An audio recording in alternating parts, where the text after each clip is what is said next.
Welcome to Software Testing Academy channel. So in today's class, we will talk about what are the test levels we follow in software testing.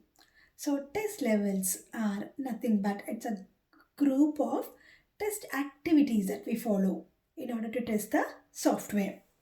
That is a group of activities which is organized and managed together. That is divided into four types. The first one is unit testing, and the second one is integration testing,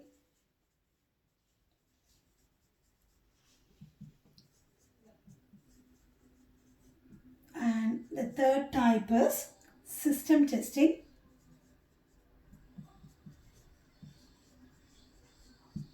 and the fourth one is acceptance testing. So we have these are the four test levels of testing. So first we should understand about the levels of testing. So in software testing there are four test levels. The first thing is unit testing, then integration testing, system testing, and then acceptance testing. So let's talk about unit testing in detail now. Who does the unit testing and what is exactly unit testing used for? First, let's understand what is the unit testing and who does this unit testing. Unit testing, it's usually done by the developer. Unit testing is usually done by the developer. And next, we will understand what is unit testing. Unit testing is nothing but you're checking each and every feature individually, that is separately. Each and every component or each and every module is tested separately. Tested separately in small units. They are tested separately in small units. For example, if you have a login page, we are checking each module separately. For example, for a Gmail, we have a lot of functionalities. First thing, you have the login page. This is one module. Next, you have the different modules there, like compose, then send, inbox. Each and everything is a module. So you're checking each and every module separately. So you're only checking the compose module and ensuring all the features in the compose module is working or not. For example, in Gmail, you are going to the compose module, and inside the compose module, we have a lot of features like to whom you're sending, to whom you're composing, CC, BCC, subject, then attachment, send, etc. We have a lot of functionalities inside one module. So you are testing each and every module separately. This is called unit testing. So next we will move to the integration testing. Like what is integration testing and who performs this integration testing? Integration testing, as the integration testing means, as the name suggests, we are integrating two or more modules, and we are testing the data flow between them, which is called integration testing.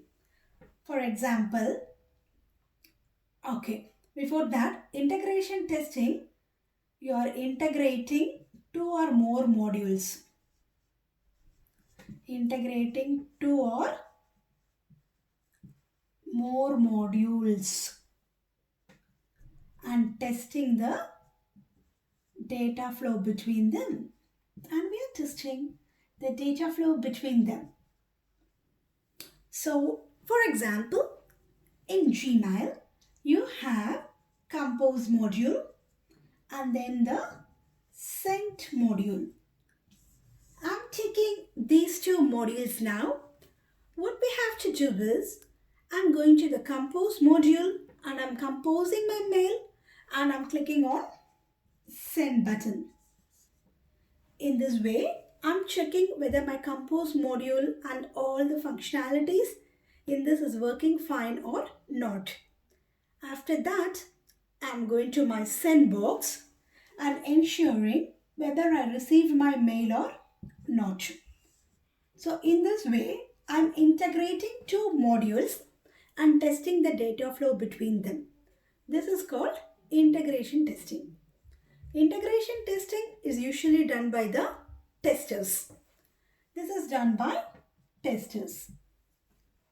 So, but I wanted to explain you some more points in detail about integration testing. And we will talk about integration testing in detail in the upcoming videos. But before that, I'll just give a quick glance about what are the types of integration testings we have. Like we have incremental integration and non-incremental integration. So these two types you have here, and again we have component, which is component integration testing, and system integration testing. System integration testing. So these we will talk about this in detail. So integration testing is divided into two types. One is incremental integration. The next one is non-incremental integration. So in incremental integration, what we do is you are incrementally adding the modules one by one and we are testing the data flow between them. For example, like we follow two methods here, like top down and bottom up. Let me explain you in detail what is top down. So the parent module will be added first and then to the bottom you add the child module. So you add the modules one by one from top to bottom and you test the data flow between them. This is called top down. So for example, in the Gmail, Compose is the parent module. Compose is the main module. Only you compose, you will go to the send box and you will ensure whether we received in the sent mail or not. So top down means the high level modules are added first and then the low level modules are added in the bottom. And then we go to the bottom up. Bottom up is the opposite of top down. So we just cross check whether the bottom is the child and the top one is the parent. So the testing takes place from bottom to top. Top down testing takes place from top to bottom. So I hope you're clear with what is incremental integration, top down and bottom up. Next is the non-incremental integration. In non-incremental integration, we just add all the modules in a single shot and you test the data flow between them. We don't worry about everything. You just all the modules in a single shot and you test the data flow between them. So we don't know which is the parent module and which is the child module. That happens in the non-incremental integration testing. So now let's quickly have a look about what is this component integration testing and system integration testing, which is nothing but SIT. SIT. So component integration testing is usually done by the developers, where they check each and every component. So component integration testing is usually done by the developers. Next we move to the system integration testing, which is usually done by the testers.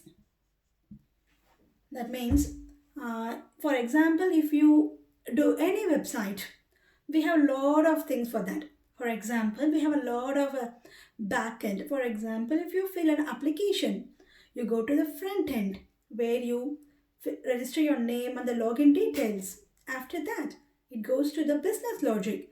Something is happening, how it performs, and then the data will be stored in the database. So you are integrating your system with different modules. System integration, the front end, the back end, the database, we have different layers. This is called the SIT. There is a separate team for SIT who does this SIT testing. And next we move to the next one. The third type of test level is the system testing.